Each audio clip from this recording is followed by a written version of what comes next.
doctors in gynecology who will definitely see the woman, and women cannot avoid contact with him.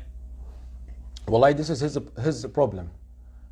Why did he choose this specialty?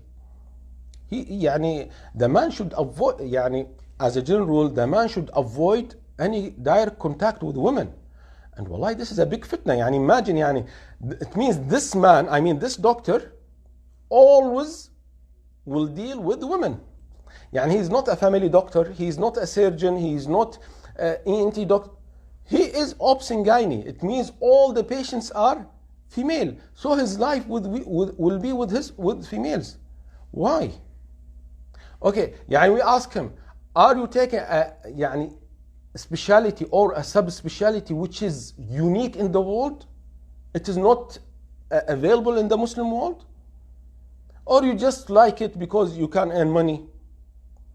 Okay, so generally we'll tell him, no, it is not allowed to choose this specialty. But for example, if he said, Wallahi, I like to choose this specialty because it is not available and women will not take this specialty and because it is very difficult and hard.